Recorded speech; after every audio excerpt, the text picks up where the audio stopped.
are watching Today's Entrepreneur. I'm Janet Zapala. Thank you for joining us. Our special guest today is Bob Afsari. He is the co-founder of Business on Market Street, which is a go-to market agency. We'll talk about that. First of all, I want to welcome you to the show, Thank Bob. you, Janet. Thanks for having me. And I want to talk about your past a little bit, because you were really on the road to becoming, I guess, a doctor, because your whole family is into medicine. And you're smart enough to do it, but you decided, that's not for me. So let's talk about, at that point in your life, what led you to become an entrepreneur, or why you wanted to become an entrepreneur?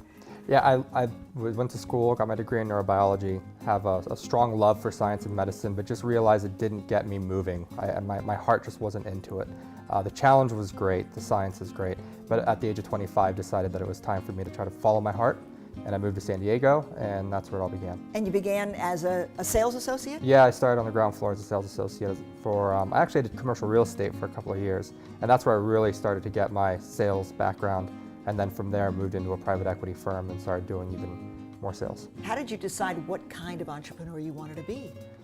It kind of found me.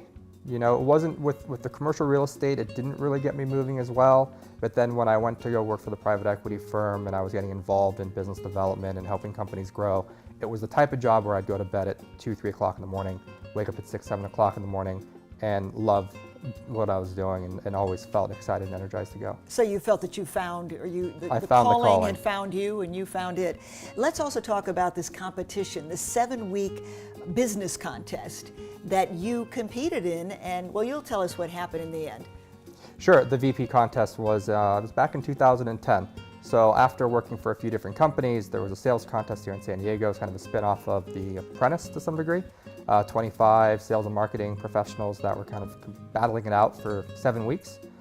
We had to do a lot of sales and marketing for 5 different companies.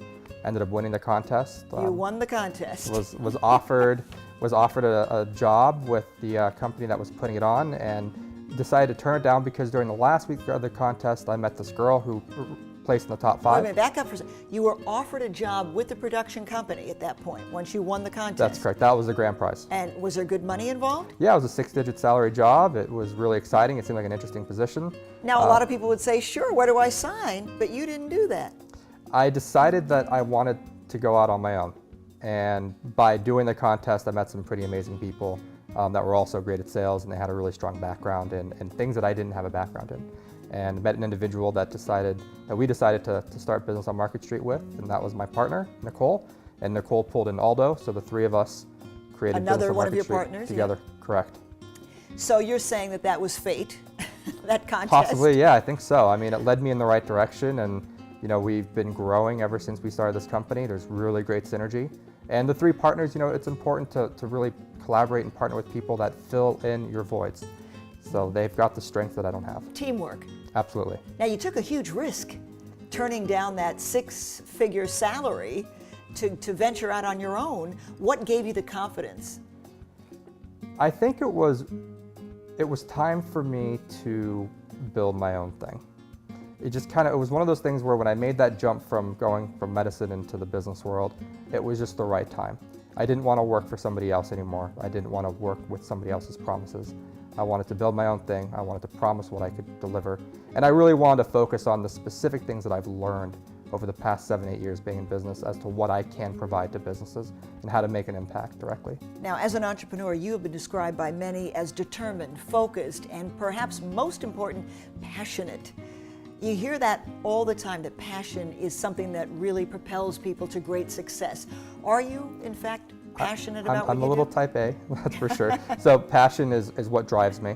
The passion to really build something. I want to build something great that gives back. I want to be able to provide an opportunity for others to work within the organization that we're building, and to provide opportunity, not just for ourselves, but for others. What do you think is most important in terms of starting to build that foundation to becoming a successful entrepreneur? Well, I think repetition and really learning and education and practicing your trade is really important. So mastery, right? So mastering what you're doing is an ongoing thing, but having confidence in yourself and being able to venture out there and to create and then to build and then to allow others into your life to help you do that. So it's a combination, I think, of perseverance and dedication and really trying to perfect your trade. And that confidence comes from what? It comes from having that passion to build something, that want, that yearn. You know, I think the confidence also comes from a lot of practice, and it also comes from failure. You know, you can fail and then you pick yourself back up again. Did you? Absolutely, absolutely. And I think that's what has allowed me to go out on my own. And I wanted to really provide a benefit from the things that I learned from in the past. How do you bounce back like that? If when you fail, and it could be a big failure because you're putting everything on the line, money, time, your reputation. And I've had those. And bouncing back is actually very difficult, but if you have the proper support and if you are confident in yourself, I think that bouncing back is the only thing you can do. Because what's the other option? What's the alternative? I would imagine that knowledge helps with your confidence as well, when you know what you're doing. Going back to my science background has helped me because we provide a lot of marketing services, but it's an ever-evolving industry. And so like science, there's just so much of, everything's unknown. And so you have to test and you repeat and you look at the results, and then you go from there and you make decisions based upon the results that you yield. So what we do is the exact same thing. You're keeping up with and the you changes, have to right? evolve and you have Yeah, to stay yeah. informed, and that really helps. Bob Afsari, co-founder of Business on Market Street, thank you so much for talking about your past. When we come back, we'll see what Bob is doing today on Today's Entrepreneur. Don't go away.